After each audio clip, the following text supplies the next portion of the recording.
So I'm trying to figure out, do you like the regular length when you cook your bacon, or do you chop it up into small pieces like so? Hey, some people like it like that. And check it out, it comes up like this. I got this idea from Chef Carmen, HTX. My granddaughter likes it in the small pieces. She likes it better. Hey, I kind of like it myself. But either or.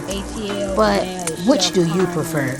Do you prefer the regular way, or half, or in small pieces? Comment and let me know what you like with your bacon.